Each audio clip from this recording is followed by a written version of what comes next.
There are moments in history when a nation is tested not only by the clash of armies, but by the endurance of its ideals, and the United States in the 19th century faced such a trial with a ferocity that would forever shape its destiny. The mid-19th century United States was a nation standing at a crossroads, torn between two fundamentally different visions of its future. In the North, cities were growing, factories were humming, and the idea of free labor was celebrated as the foundation of progress. In the South, vast plantations stretched across the land, their prosperity built upon the forced labor of enslaved men and women. This divide was not merely economic, it was moral, cultural, and deeply human. The question was stark: could a republic founded on liberty endure while half of it remained shackled to slavery? That contradiction would ignite the most devastating conflict in American history. For decades, fragile compromises had attempted to balance free states and slave states, but each agreement was only a temporary patch on a wound that kept reopening. The Missouri Compromise, the Compromise of 1850, the Kansas-Nebraska Act, all were efforts to delay the inevitable reckoning. Yet every new territory added to the Union raised the same explosive question: would it embrace freedom or slavery? The nation's leaders could not escape the reality that the issue was tearing the country apart, and the people themselves were increasingly polarized, with abolitionists demanding justice and Southern leaders defending what they called their way of life. When Abraham Lincoln was elected in 1860, Southern states saw his victory as a direct threat to their survival. Convinced that their rights and their economic system were under attack, 11 states chose to secede, forming the Confederate States of America. Lincoln, however, refused to accept this.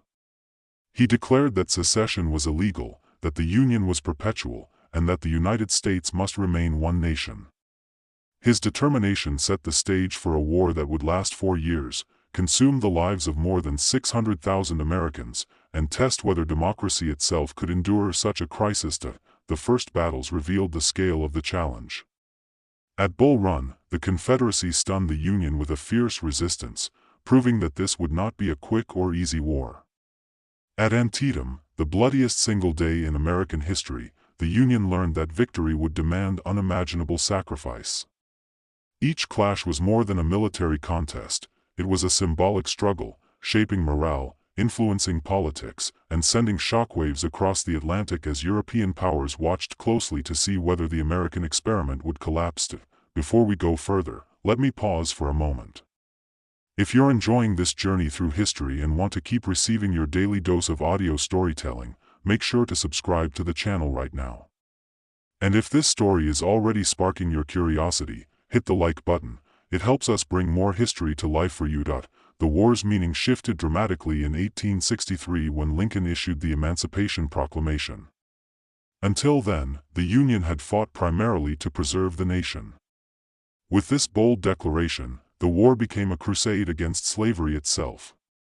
Though it did not immediately free all enslaved people, it proclaimed liberty for those in Confederate-held territory and ensured that the Union's cause was forever tied to freedom.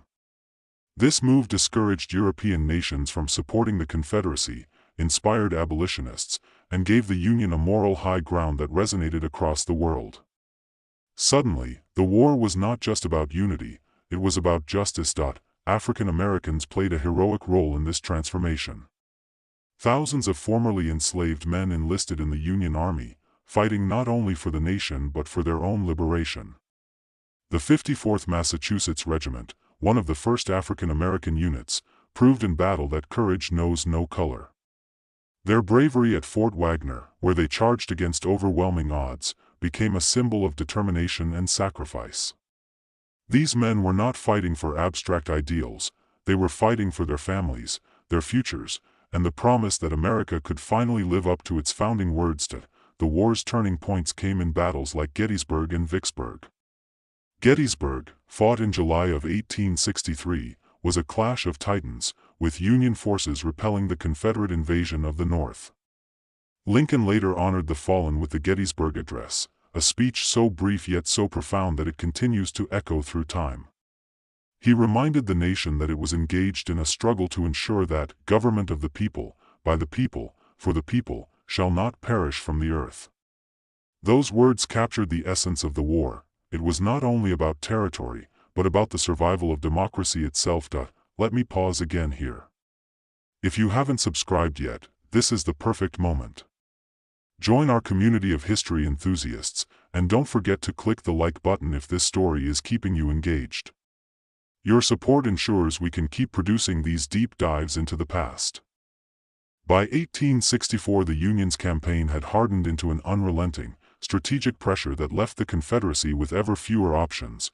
General Ulysses S. Grant, elevated to command all Union forces, embraced a doctrine of continuous engagement and attrition, accepting heavy losses as the price of wearing down Confederate manpower and will, while General William Tecumseh Sherman carried out a merciless campaign through Georgia that went beyond battlefield victories to systematically dismantle the South's capacity to wage war, destroying railroads, confiscating supplies, and crippling the agricultural and industrial networks that sustained the Confederate war effort, so that what began as tactical setbacks for the South became a structural collapse of logistics and morale. And by April of 1865, with supply lines severed, enlistment pools depleted, and civilian support eroded, General Robert E. Lee faced the grim calculus of surrender at Appomattox Courthouse, an act that signaled the effective end of organized Confederate resistance and closed a chapter of national violence whose echoes would reverberate for generations.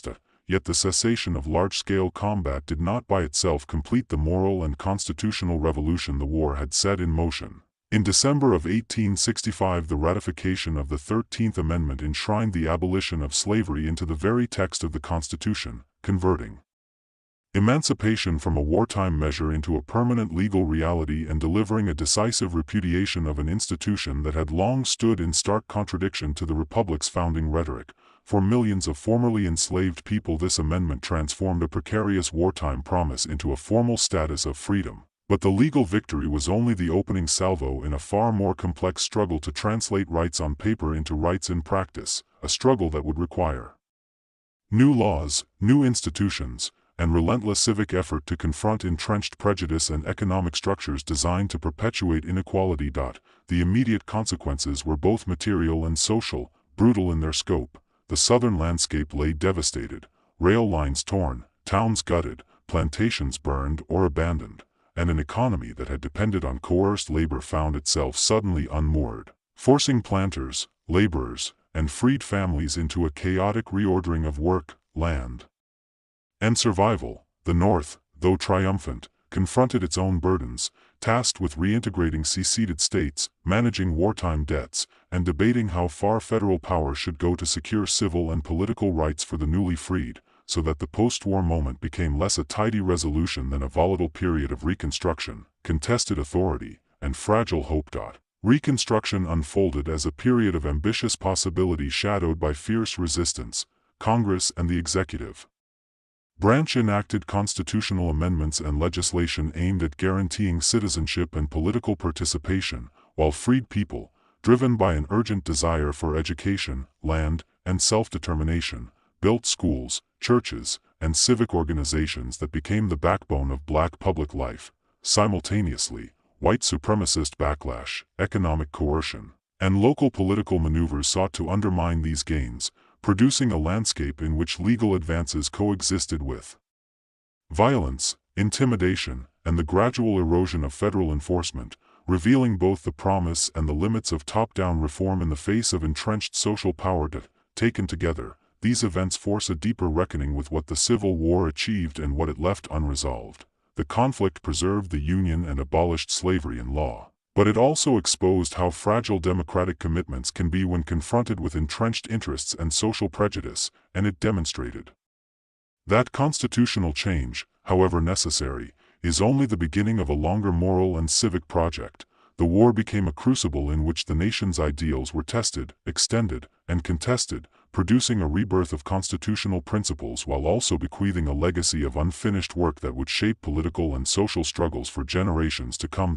The abolition of slavery, monumental as it was, inaugurated a new era of contestation over the meaning of freedom, newly freed men and women faced immediate obstacles: economic dispossession, discriminatory laws, and violent suppression, but they also displayed extraordinary resilience, organizing schools, mutual aid societies, and political movements that asserted their claims to full citizenship and dignity. Their efforts laid the groundwork for future generations, proving that emancipation was not merely an event but a long, collective endeavor to make liberty real in everyday life.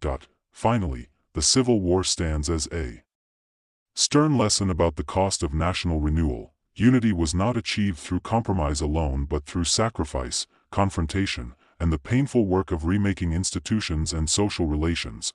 The United States emerged from the conflict scarred and transformed, its constitutional order strengthened in some respects and painfully exposed in others, and the period that followed demanded vigilance, moral courage, and sustained civic engagement to ensure that the promises of the Republic would move closer to reality rather than recede into rhetoric.